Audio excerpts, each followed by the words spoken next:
నమస్కారం అండి. నా పేరు నవీన్ కుమారు. మా అక్క లక్ష్మీ ప్రసన్న గారు, మా రెండో అక్క మానస గారు, మాకు అన్నయ్య ఉన్నారు నాకు మహేష్ అని. ఆయన ఇప్పుడు ప్రజెంటు ఎల్ఎల్బి చేస్తున్నారు, బిజినెస్ చేస్తారు. ఆయనకి మ్యారేజ్ అయింది. ఒక పాప, ఒక బాబు ఉన్నారు. అయితే ఫిబ్రవరి 4వ తారీఖు మా అన్నయ్య గారి భార్య మాకు ఫోన్ చేసి ఉదయం 10 గంటలకి ప్రాంతంలో 10:30 ప్రాంతంలో ఫోన్ చేసి, మీ అన్నయ్య ఇలా హ్యాంగ్ చేసుకున్నారు, కాళ్ళు చేతులు నల్లగా పడిపోయినాయి అని చెప్పేసి మాకు ఇన్ఫర్మేషన్ ఇచ్చారు. ఇన్ఫర్మేషన్ ఇచ్చిన తర్వాత మేము అక్కడి నుంచి హుటాహుటిగా బయలుదేరి వచ్చేసరికి సాయంత్రం 4 అయింది. ఈలోపు మా బంధువుల్ని అక్కడికి వెళ్ళి చూడమని చెప్తే ఆయన నిజంగానే హ్యాంగ్ చేసుకుని ఉన్నారు. అక్కడ హ్యాంగ్ చేసుకున్నప్పుడు ఎటువంటి ఫోరెన్సిక్ పర్సన్స్ కానీ పోలీసు వాళ్ళు కానీ ఎక్కువ లేరు. బాడీ వచ్చేసి మా బంధువులతోనే దింపించారు, కింద దింపించి పోస్ట్ మార్టం తరలిచ్చారు.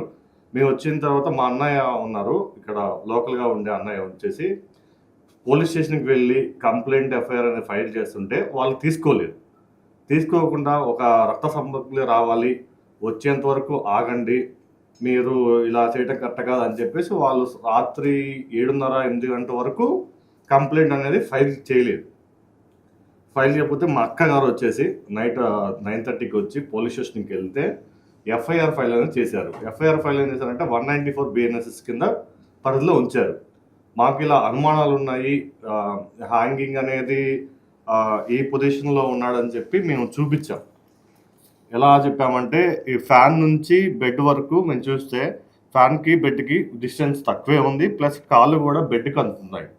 ఈ పొజిషన్లో ఉన్న ఏ వ్యక్తి అయినా సరే హ్యాంగింగ్ చేసుకున్న తర్వాత లాస్ట్ ఊపిరినా సరే లెగ్స్ నుంచోవచ్చు. కానీ అలా సిచ్యువేషన్స్ లేకుండా హెడ్ కూడా బ్యాక్ వచ్చి బెండ్ అయిపోయి ఉండటం వల్ల మేము గమనించుకొని ప్రతి కాళ్ళకి కూడా మట్టి ఉంది. ఇది ఏమనుకుంటున్నామంటే బయట నుంచి చేసి ఇంట్లోకి తీసుకొచ్చి హ్యాంగ్ చేశారు అనే ఉద్దేశంతో మేము ఉన్నాము, అదే నమ్ముతున్నాము. దీని తర్వాత ప్రతి ఒక్క ఫోటో చూడండి, అన్ని ఫోటోల్లో దెబ్బలు కానీ, ముక్కులోంచి రక్తం రావటం కానీ, చెస్ట్ మీద దెబ్బ కానీ ఒకటి కదండి, ఇలా ఒంటి మీద కొడితే ప్రతి ఒంటి మీద దెబ్బ ఉన్నాయి. ఈ నెక్ కింద అనేది బాగా గట్టిగా కొట్టిన దెబ్బ కూడా ఇక్కడ రౌండ్ సర్కిల్లో ఉంది. ఈ విషయాలన్నీ పోలీస్ స్టేషన్కి చెప్తే వాళ్ళు ఏమన్నారంటే, మీరు అంత్యక్రియలు అయ్యేంత వరకు వాళ్ళు మాకు ప్రతిదీ కూడా సపోర్ట్ చేస్తాము, ప్రతిదీ కూడా గొడవ పడద్దు, మీకు ఖచ్చితంగా న్యాయం జరుగుతుంది, న్యాయం చేస్తామని చెప్పారు.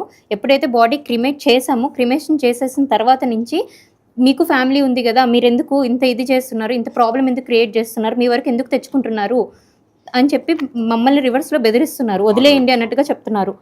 అయితే ఇంకొకటి, ఆ కార్ మా అన్నయ్య యూజ్ చేసే కార్లో సుత్తి అను బ్లడ్ మార్క్స్ అనేది మాకు కనిపించాయి. ఇవి రెండు తీసుకెళ్ళి గౌరవ సిఏ గారికి ఇచ్చినప్పుడు కూడా ఆయన ఏమన్నారంటే, ఏదో మీ సాటిస్ఫాక్షన్ కోసం మేము చేస్తాం తప్ప దీంట్లో ఎటువంటి యూజ్ లేదని చెప్పి సిఏ గారు చెప్పారు. తర్వాత మేము వెళ్ళి ఆయన రిక్వెస్ట్ చేసి అడుగుతున్నా కూడా మా అక్కని బెదిరించటం, మమ్మల్ని బెదిరించటం, మీకు ఫ్యామిలీ ఉంది కదా, మీరు ఇప్పుడు మీ తమ్ముడు చచ్చిపోతే మీరు వచ్చారు, మీరు చనిపోతే ఇంకెవరు వస్తారు అనే మాటలతోనే ఉన్నారు. మాకు పిల్లలు ఉన్నారు కదా, మీరు చేస్తారు కదా, మళ్ళీ ఎందుకు చేసుకోవటము, ఇలా కాదు కదా, కేసు వదిలేయచ్చు కదా అనేసి అన్నా కూడా మేమేం చేసామంటే, వీళ్ళకి గొడవలు ఉంటున్న విషయం ప్రకారం కూడా కోర్టుకి వెళ్ళాం. కోర్టు ద్వారా సాల్వ్ చేసుకుందామని చెప్పేసి వచ్చాము. కోర్టు కూడా గౌరవనీయమైన జడ్జి గారు ఏమన్నారంటే, ఒక ఏసీపీ హై లెవెల్ ర్యాంక్తోనే ఇది ఇన్వెస్టిగేషన్ చేయమని చెప్పారు. ఏసీపీ గారు వచ్చినా కూడా సేమ్ అదే తరహాలో ఉన్నారు తప్ప మాకు ఎటువంటి ఇన్వెస్టిగేషన్ చేయడం కానీ, ఇన్ఫర్మేషన్ కానీ ఏది ఇవ్వట్లేదు.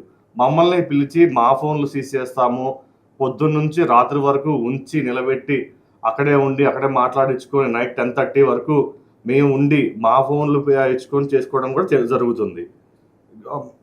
పోలీసులు చేసేది నిర్వహణగా ఉంది. వాళ్ళు ఏమంటున్నారంటే, పై ఉన్న వాళ్ళు ప్రెజర్ ఎక్కువగా ఉంది మా మీద, మీకు ఒకవేళ మీరు ప్రెజర్ పెడితే మీరు చేస్తారా చేయరా, మేము ఇదే చేస్తున్నాం, మాకు పైనుంచి ప్రెజర్ వచ్చింది, ఆ ప్రెజర్ వల్ల మేము దీన్ని కేసుని 194 BNS కిందే క్లోజ్ చేద్దాం అనుకుంటున్నాము, దీంట్లో మీరు ఎక్కడికి వెళ్ళినా సరే ఏం చేసినా సరే మీకు న్యాయం జరగదు అన్నట్టే మాట్లాడుతున్నారు.